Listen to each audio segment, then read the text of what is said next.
Thanks for joining us today at Unstuck Your Business podcast. You went into business with a passion to explore your skills and talents and show the world what you can do to contribute into our society and into our economic ecosystem. But a couple of years into the business, and your drive and motivation has dwindled, and now you feel stuck. When you find yourself at this crossroad of thoughts and emotions, how do you deal with it? In this podcast, we talk about the good, the bad, and the ugly of entrepreneurship to help you unstuck your business.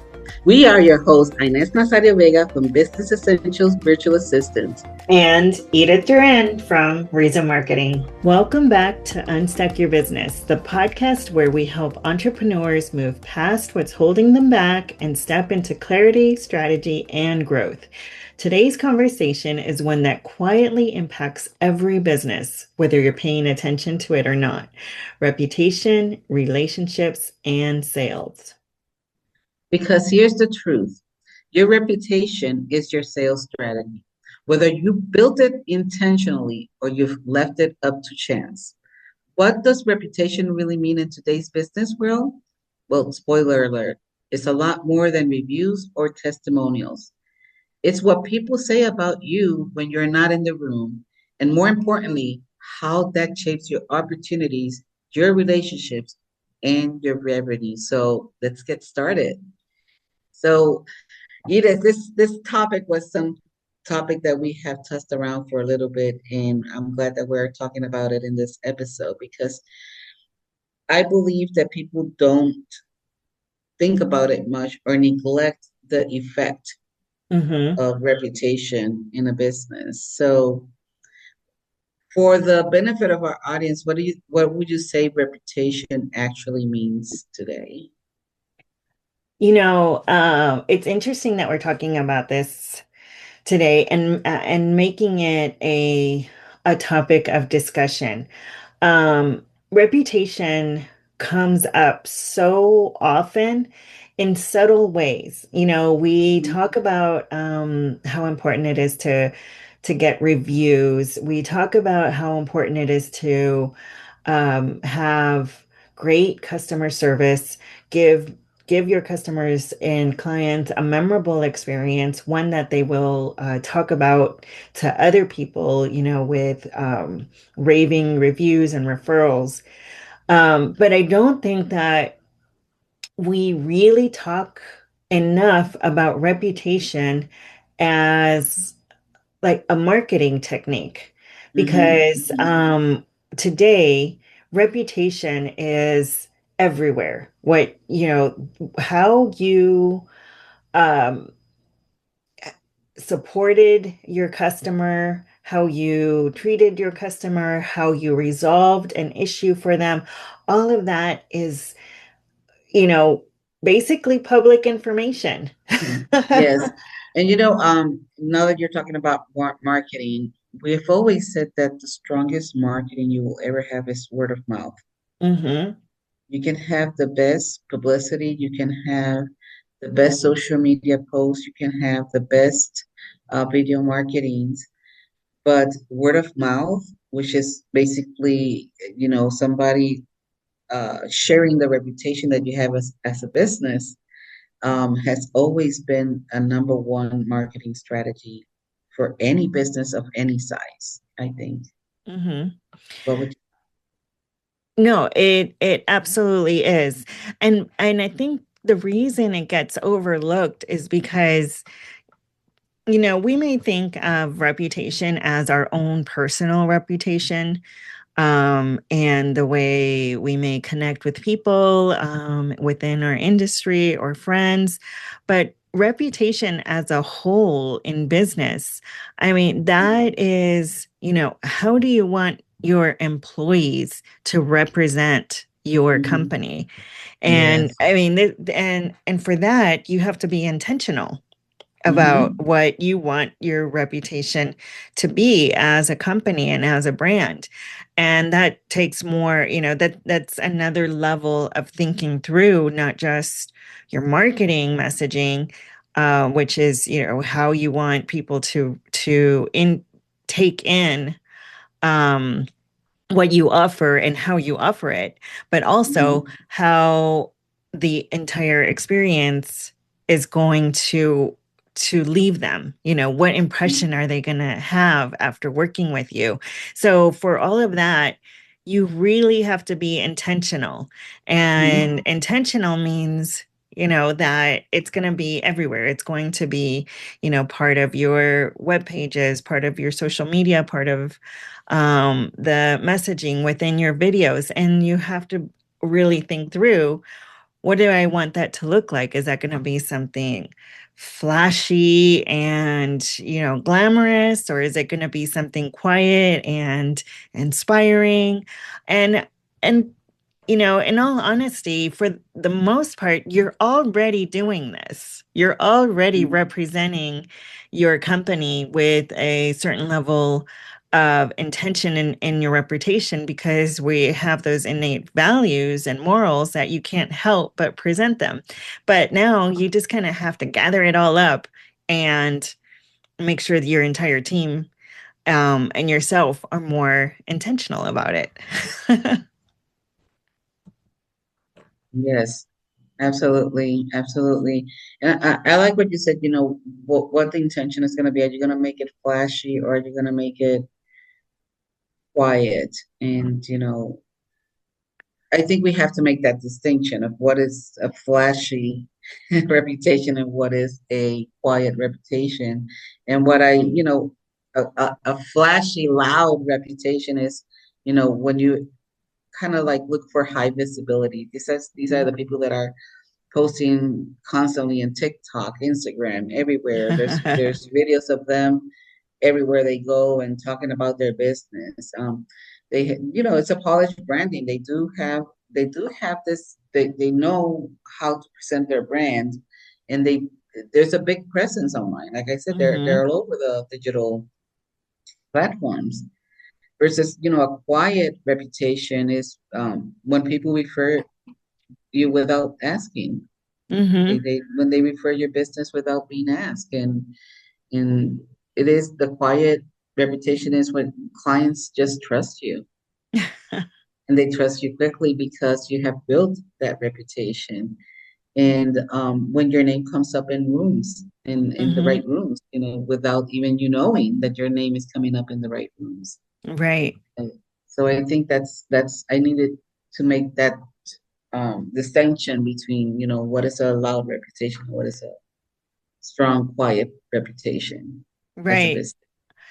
Yeah, I would agree with that, and I think another way to also look at it is, how are you showing up?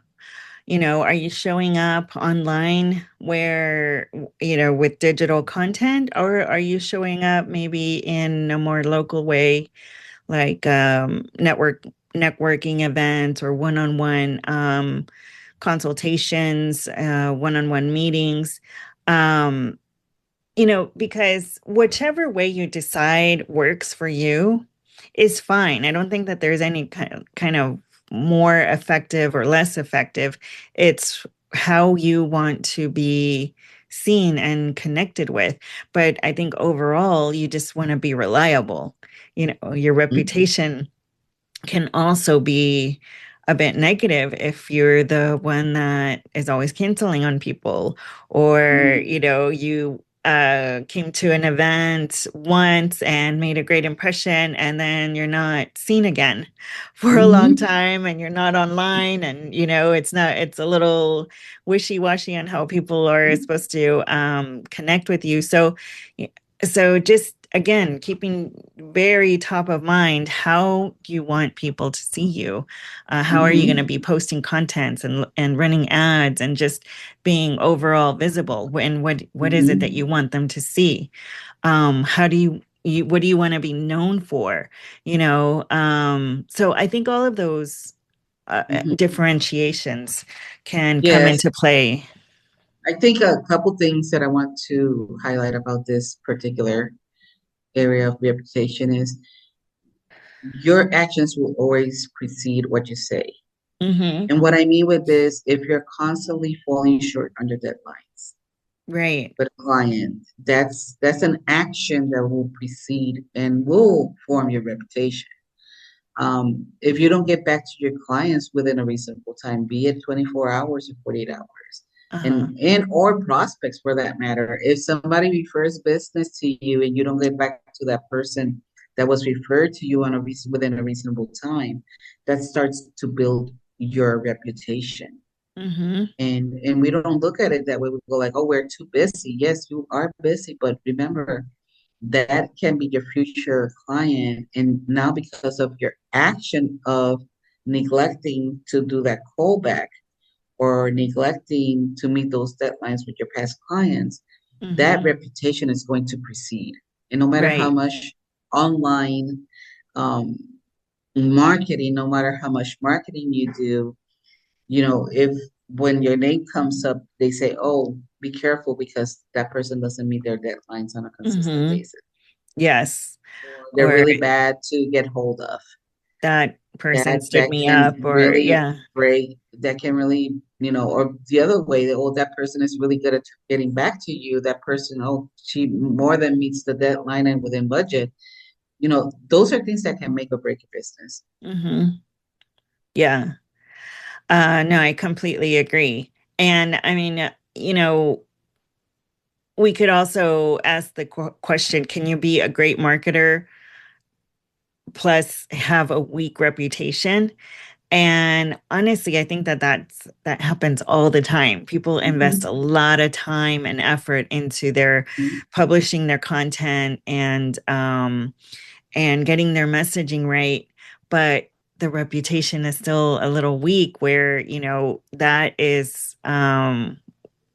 is where people are like asking within their own circles, like, hey, I see this ad come up all the time with this company. Have you ever worked with them? And then, the answer is, Mm-hmm.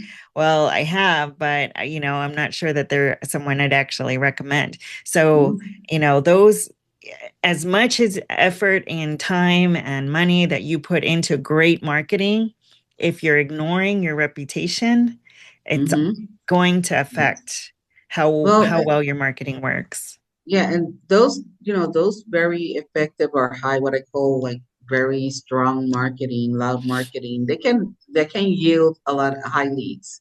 They Sure. can yield a lot of traction with leads. Mm-hmm. However, if reputation comes into play, it can turn into low conversions. Yep. And Yeah. spinning your wheel. So you're investing a lot more than what you're getting back. Your return on investment is not going to be as high Mm-hmm. because marketing gets attention. The marketing Yeah. will get attention of the market. That's what it's designed to do. Mm-hmm. But reputation determines if people stay, if they refer you, and if they trust you.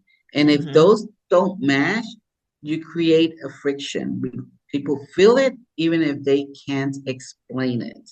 So I think that's what one thing that we need to be aware of. That, yeah, you can have Mm-hmm. this amazing marketing strategy. You can be really on people's face in everything that you do when it comes to marketing, but at the end of the day, it has to match your reputation.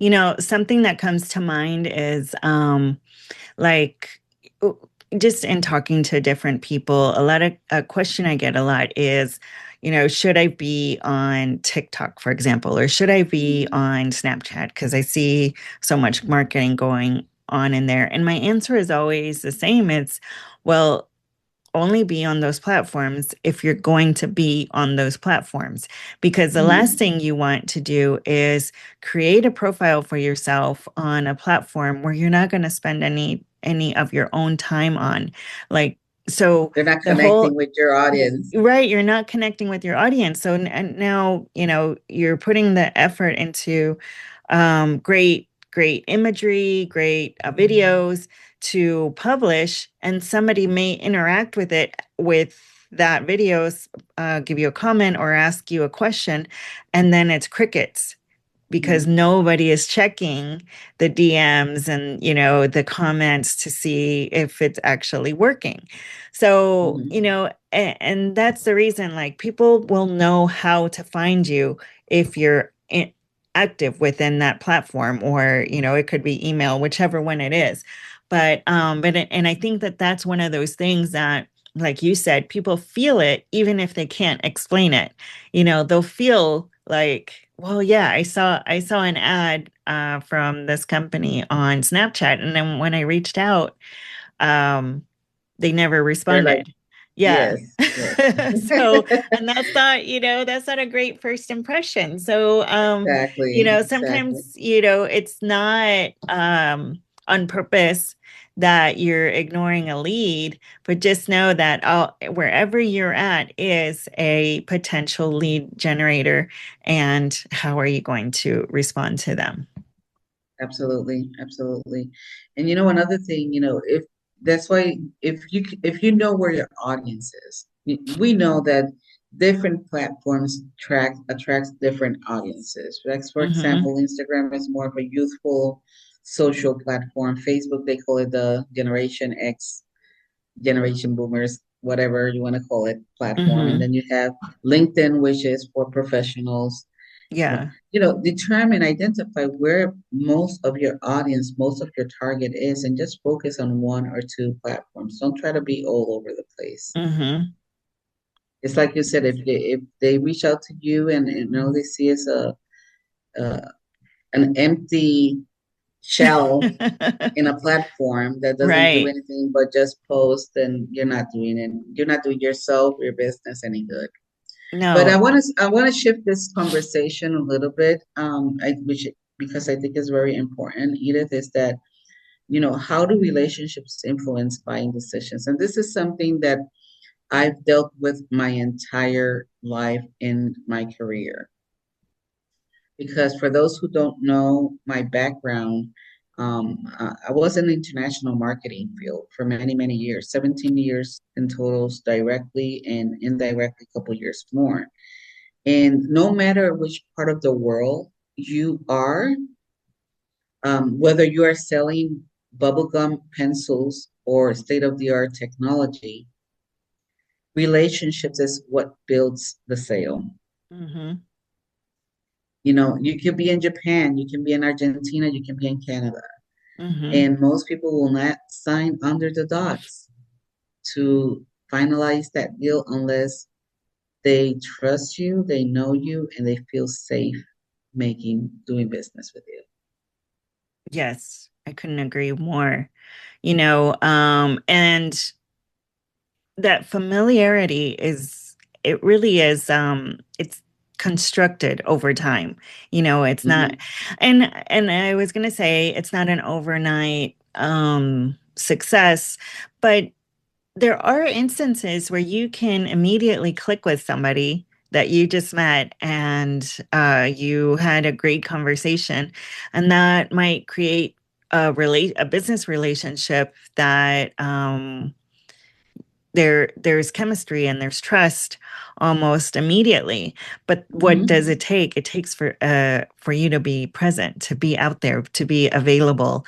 And and if it's not you, it's your team that's representing your values and the brand that you've developed. I Mhm. think this is especially important with service businesses, because with service businesses, that is what you're selling. You're selling, Yes. Mhm. that trust and that safety, like you mentioned. Yeah, they want to know you, they want to like you, and they want to trust you before they do business with you. Hmm. So that's definitely something that I always tell people. We don't build relationships just to build relationships. You build relationships in business because that is what's going to either get you through the deal or not. Yes, I couldn't agree more.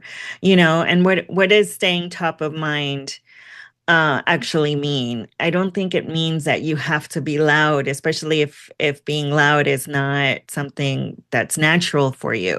But what it Mhm. really means, I think, is just being consistent and being relevant. Sharing your insights, not just promotions. Check in without an actual agenda. Just Yes. come. You just want People to are say uncomfortable doing hi. that. Yeah. Yeah. And some people are uncomfortable doing that because they think that because it is a business relationship, they want to keep all conversations business. Mm-hmm. But we fail to remember that we're dealing with human beings. Right. No matter the level, no matter whether they're a CEO, whether they are a janitor, whoever, we are going in business, we are going to be dealing with human beings all day long. So Mm-hmm. checking in without an agenda shouldn't feel like something strange. It shouldn't feel like you have like people will look at you like you have three heads, as long as you make it, relevant to them too. Like if Uh-huh. you know that they have a child, is for example, is that they have a child that's going through some, health issues. Because sometimes in conversations with your clients or prospects, some things come up. Mm-hmm. It doesn't hurt 3, 4 weeks down the road, send a text or make a short call. Hey, I'm just thinking about you. How's your child doing? Yes.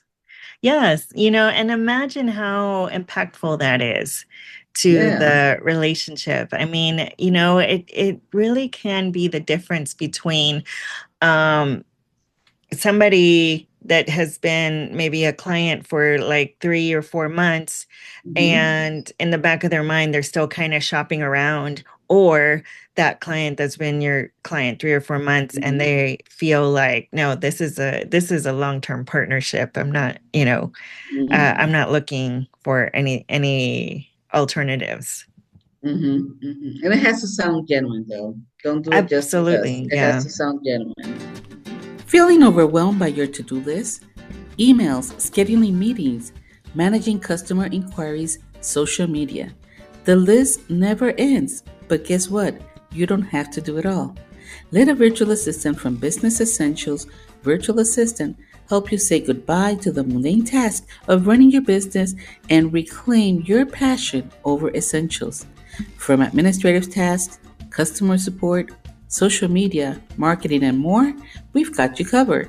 It's like having an extra pair of hands without the overhead. Ready to work smarter, not harder? Visit us today at businessessentialsva.biz. Again, businessessentialsva.biz and get the help you need today. What would you say? Do you think that some people are underinvesting in relationships? I do think so. I think it's especially prominent now after COVID, because we got so used to our own space that I think it doesn't come as natural as it used to be to just, like we said, reach out to people. Um, you know, because I think a relationship is more than, what you're producing, what the contract says, Mhm. and what you're delivering. It's it's all the in-betweens, it's Yeah, the conversations that you're okay to maybe criticism, as long as you're hearing honest feedback from your clients. yeah, Your interest is in them and improving the relationship, improving their results. And I think when you really just trim it down, it just shows them you care.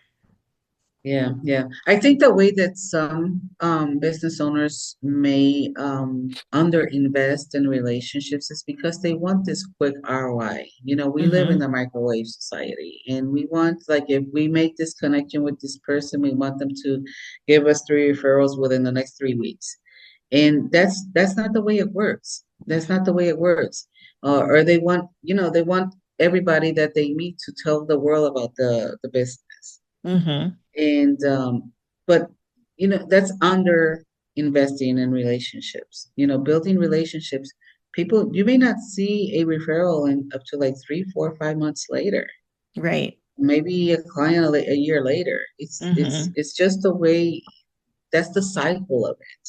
Yes. When it's genuine, when it's done right. Mm-hmm. When it's Because if you go into relationships always being like salesy, people can smell that a mile away. Mm-hmm.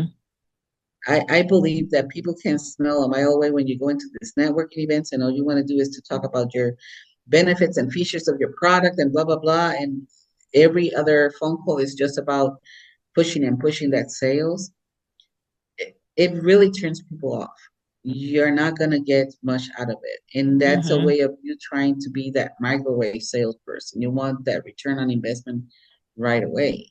Mm-hmm. And to be good in relationships and to build a reputation that will give you that return on investment, it takes time. Mm-hmm. It takes It time that some does. people, it doesn't, not very many people have the patience for it. Yes. And I think that it also takes some genuine curiosity for the other person. Uh, I have to tell you this short story. You know, when I moved to Orlando, I was trying my best to create new relationships within this new market because I was in the Volusia market for so many years, and it was so easy to see people I know and people I already had relationships with. So now I'm in a new market and I'm joining all the organizations and having the one-on-one coffees to get to know people. Well, there was this one woman that we met for coffee. It was about an hour away from me, but she seemed like somebody that I would click with. And when we met for coffee, it started out okay, but then not long within our conversation, she was really pushing life insurance on me Mm-hmm. and her product, and which, I understand that we're business people and we're Mm-hmm. if you can get a sale, then why not? But that wasn't the intention, and that wasn't the purpose, at least in my opinion, of our meeting. It was more of a get to know you sort of Mm-hmm. setting where I don't normally drive an hour away for somebody to pitch me. So Mm-hmm. Yeah, and I bet it was a turn off for you. it was a turnoff, and it was such a turnoff that I never contacted her again Mm-hmm. because, it wasn't about me.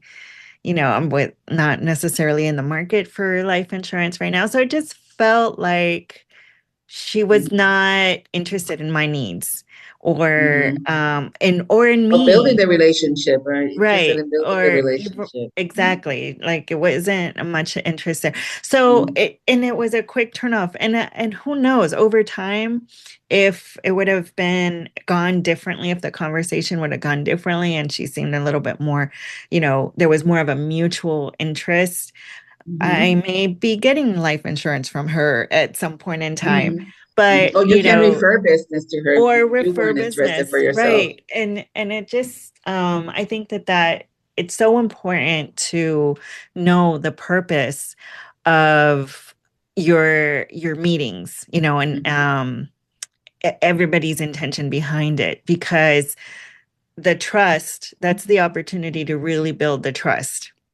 And you Mm-hmm. see how quickly trust can be broken, and Mm-hmm. and move on. But once you have built the trust, it really can lead not just to one conversion. Like you said, I could have sent her referrals. I might have, bought life insurance from her at one time. So I think we may lose sight of building that trust relationship Mm-hmm. in the Yes. onset before asking for the sale. I don't know. Yeah. What do you think? There's probably people out there Yeah. that No, I think you're hitting the nail disagree. in the head, and this is something that I want to express is relationships are slow ROI, but Hmm. they're high lifetime value. Yes. That. You do not get the quickest return on investment when you build relationships. But when you Hmm. do build those relationships and when they do start turning into business for you and yourself, they are lifetime value. They Hmm. have a lifetime value. It's not a quick sale. Hmm. Not a quick sale. But going to your point about trust and conversion rates, I think that's that's very underestimated. Mm. That's Hmm. very underestimated because, and I think when we were preparing for this talk, we actually looked into research into data to Yes. support this. And Hmm. I think this is information we should be sharing with our audience here about how trust and conversion rates really work together. If you want to share that, Edith. Yes, we did look into some data here. And, when we're talking about things like, reviews, testimonials, and referrals, you know, those aren't just nice to have sort of things. They can really increase conversions anywhere from 30% to over 200%. Now, And you that's tell me, huge. how significant is that? Um, That is huge. That is huge. And I know for myself, I've been to Amazon.com, and mhm, when before I even purchase something, the first thing I look is at the little stars. And after I mhm, look at the little stars, whether they're rated 3.5, 4.5, I literally go into the reviews and read the most recent reviews, mhm. especially if I'm buying a high ticket item. Yes, I know. So, I do the same I'm thing. sure I'm not the only one that does that. No, I do the same exact thing. And above that though, if a friend of mine is really excited about something, this happens all the time. My circle of friends, we talk about the best cleaners all the time. This is how interesting our conversations are. But if I have a friend of mine that says, she has just found something that makes it so easy to remove soap scum, and she's already tried it, and she's not switching to anything else, I'm sold. It's like she's done the research for me. This is all the Yes. the review I need. I am sold. Put it in my cart. Yes, it is. It is. And, but these are things that the thing is, it's not as easy as it looks to look for the referrals, and because you want them to be genuine, you want it to be truth. You don't want to, Hmm. because I hear of businesses that are buying reviews and buying, fake testimonials and things like that. And like again, people know when things are not true. Hmm. People can smell a phony a mile away. Oh, yes. So just make sure that you do it with integrity and that you ask your client base, that you ask your business network, hey, can you help with a little review here, a little testimonial there? Because Hmm. it does make a difference. I mean, 30% to 200%, that's a big number to ignore Yeah. when it comes to conversion. Hmm. And there was some other stuff that we looked at is that uh the 3 to 4 times uh and something about the referrals based leads has the highest Yes, people who conversion rate already as well. trust you or were introduced to you, they convert at 3 to 4 times the rate of cold traffic, meaning people, Hmm. that have Those had no cold calls, interaction those with you. marketing calls. Yes. Yeah. Or, Yes. that new ad that just popped up on their feed and they've never seen your brand before. So, you know, so referral based leads have a significant weight behind them, and it's really so much less expensive to get a referral based lead than it is to get a cold lead Hmm. and to Hmm. and then to close that. If you think about how Yeah. much advertising investment you make. Yeah. So Yeah, go mhm, ahead. I think someone, it says that when someone says that their marketing isn't converting fast enough or it's not converting, mhm, I feel that's because we have so many avenues to be in front of potential clients today because of mhm, technology. We have so many avenues to do it. So when you're not converting, it's not really a traffic problem. Sometimes it's a trust problem. mhm. Will you say? Oh, yeah, absolutely. When trust is high, there's fewer objections. The sales cycle is shorter. There's less price sensitivity, which, Oh, yes. we can who It's doesn't true. love It's true because when that? you trust someone and when you rely on a product or a service, you sometimes don't even look at the price Yeah. No, because you trust it's it. true. Because they already trust you, and then when Mhm. trust is low, there's more questions, there's more hesitation, there's more ghosting. You might have We thought that experienced this that. discovery call went fantastic, and and then all of a sudden, crickets, no response to your emails, no answering your calls. And and that's when people are saying my conversion rate is low. But really, what they Mhm. should be asking is, where is trust breaking down? And really Mhm. examine that analysis. Yes, yes, yes. I think that's one question. And you did talk about those discovery calls and then people ghosting. And I think that half of the times people will ghost you because of what you just experienced with Hmm. your friend that you went to have coffee with. That Hmm. those discovery calls, they're just for lack of a better term, people are just vomiting their services and their products into these intro or discovery calls and not sitting down to get to know the needs of Right. that person that is across the screen. It's like, Hmm. let's talk a little bit about you. Let's talk a little bit about your business. So, what influenced you or why you were you interested in meeting with me today? Hmm. Something as simple as that will just Yeah, lower the barriers and build trust. it does. Because if someone doesn't understand what you do and who it's really for, what you do, and, what you're offering and who it's really for, and then why it matters, then they walk away not really understanding the entire scope. Hmm. And I believe scope creep was like our very first episode, which looking at the analytics, it's also our most popular episode. So that's episode number one if you're interested in taking a hear to that. But Hmm. when there's so much friction, and it's because of clarity. Hmm.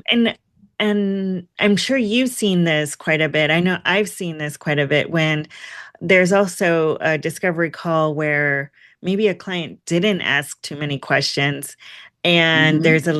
there's some ambiguity on, did they actually understand what I'm offering here?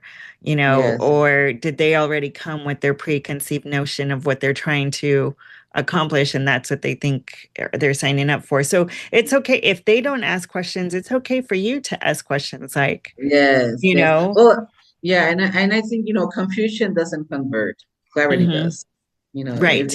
you have a confused prospect, a confused um future client, um, the chances of converting are really low.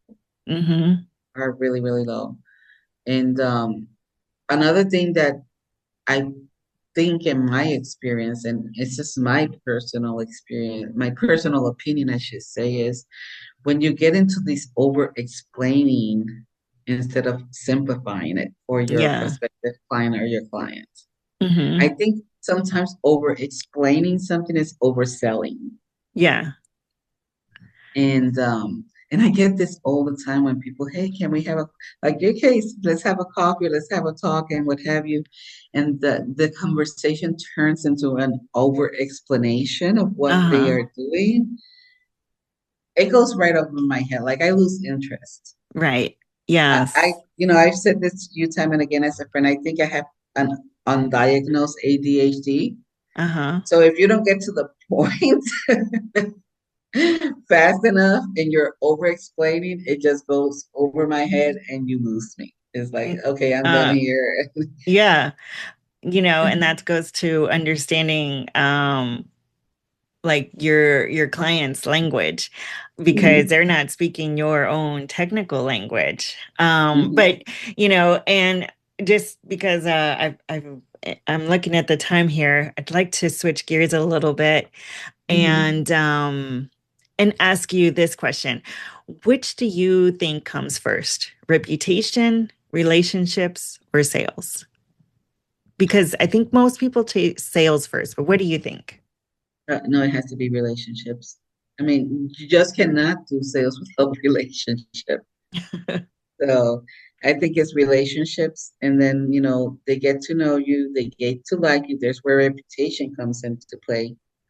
They get to Hmm. trust you, Hmm. reputation and play again, and then it's when they will close the deal with you after. Hmm. So I think the real order is relationships, reputation, and then sales. What do you think? Absolutely. The relationship creates Not just the trust, but the experience that they Mm-hmm. are coming to expect, and then experience is what builds the reputation, because Mm-hmm. now you've built some trust. The next phase is going to build the experience. So are you going to deliver what you said you were going to deliver, Mm-hmm. and communicate with them? So that builds the reputation, and then the reputation will drive the sale, um, every time. Now, and again, I think that this is most prevalent for the service business, where what you are selling is the experience that you provide, not on top of the results that they're paying for. So, do you think that it's possible to have one without the other? Temporarily, yes. Sustainably, no. Mm-hmm. I I think if you agree. skip relationship, it's the sales is going to feel forced. You still can close a deal. I mean, I'm not saying that without the relationship you cannot close a deal, but the Uh-huh. chances of having that as a repeat customers are very low. Yeah. I think that's my take on that. And if you ignore a reputation, like I said, sales don't repeat. They Mm-hmm. just it'll be a just one time sale instead of repetitive client that you can have on your books. Yes. So I know we're running out of time. This has been a very interesting topic, Edith, and I think a lot of uh, business owners and entrepreneurs neglect this side of marketing and sales. But what would you say is something that our audience can do this week or in the following weeks to um, help them build their reputation and their relationships to draw more sales? Um, yes, I completely agree that this has been a fascinating topic, because I don't think we've really dug into reputation. Um, No, this is the uh, first time, and this is over 100 episodes, and I think it's the very yeah, first time we talk about 104th this episode. topic. And it's such a critical part of business. Mhm. So, when we're talking about the one thing to start this week, I would say to keep it simple, but actionable. Audit your last 5 clients, or prospects, and ask yourself, did I build trust? Did I communicate clearly? And did I create a positive experience? I think that those 3 questions out of the last 5, either clients or prospects, can give you quite a bit of data to work with, that you use that, and then you just improve just one touch point. Either it could be your follow up, your onboarding, or your communication, because those small improvements in experience will directly impact Mhm. reputation and relationships and your sales. And I think by you saying all of that, you have given our audience the three main takeaways. I think so too. Yes. So we're going to keep our conclusion short because we really ran out of our time. We're trying to keep Hmm. it to 30 minutes, but I thought this was a very relevant topic to share with our audience. And if anything, let's continue to build relationships. Relationships is really turns the world around and around and around. If we Hmm. don't build that, it doesn't, and it's not only in business, it's in everything. I think we are human beings. We can't forget who we are. Hmm. And we are in need of relationships. And it's a positive thing to build the relationships in all areas of our lives because it always going to yield a higher return on investment. What would you say? I couldn't agree more. I love the way you put it. Relationships turns the world around, around, and around. So Mhm. with that, I think we can leave our audience, and let us know what you think. Yes, let us know what you think. And until the next time. Until next time. If you're hearing this message, you've listened to the entire episode, and for that, we want to thank you. Let us know what you think about today's topic by leaving us a comment and a review of our podcast. And if you found some value on the information shared in this podcast, please subscribe and share. And you can find us on our Facebook page, Unstuck Your Business, and join the conversation and engage with other entrepreneurs as together we help each other unstuck our business. Until next time. Until next time.